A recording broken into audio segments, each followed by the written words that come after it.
SAVE stands for the Safeguard American Voter Eligibility.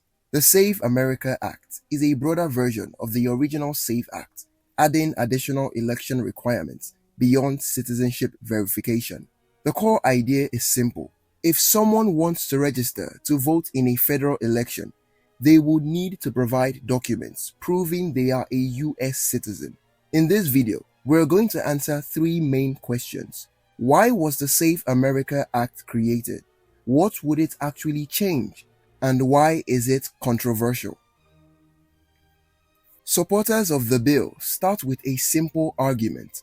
While federal law already makes it illegal for non-citizens to vote in federal elections, they believe the current registration process does not do enough to verify citizenship.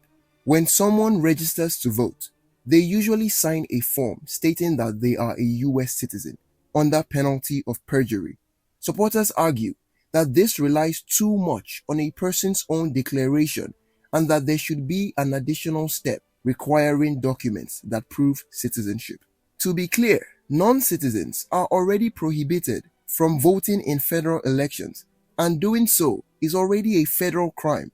The debate is about whether the current system is enough or whether additional election requirements are needed to prevent ineligible people from registering or voting.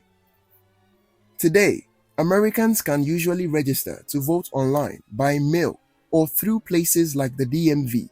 During the process, they provide information and sign a form confirming they are eligible to vote.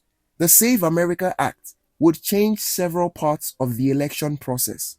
Under the bill, states would have to require documentary proof of US citizenship when someone registers to vote in federal elections.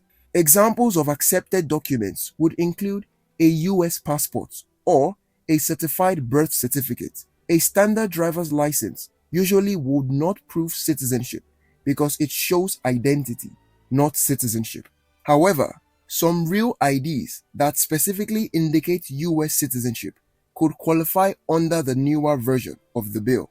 States would also have to take additional steps to verify citizenship information and ensure that individuals who are not eligible are not registered to vote in federal elections. The bill would create penalties for election officials who knowingly violate the new registration requirements.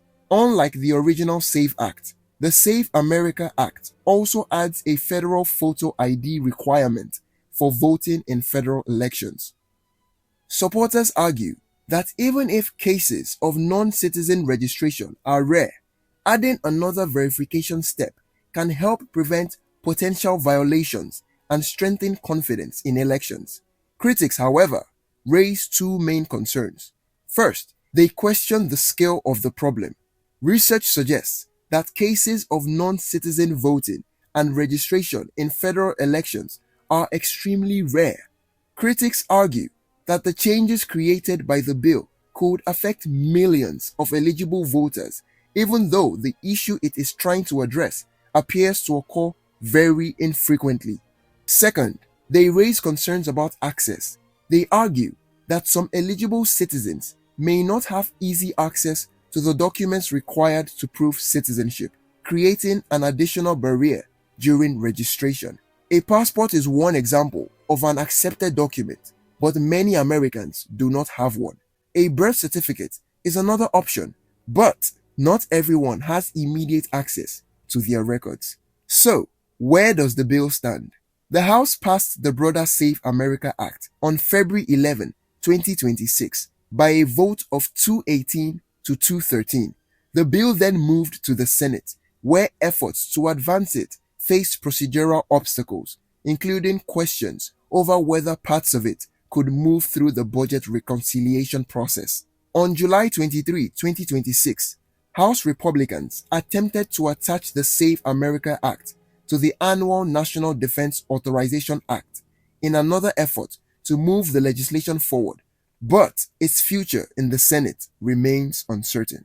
To learn more about Congress and how the US government works, tap the video on screen and subscribe.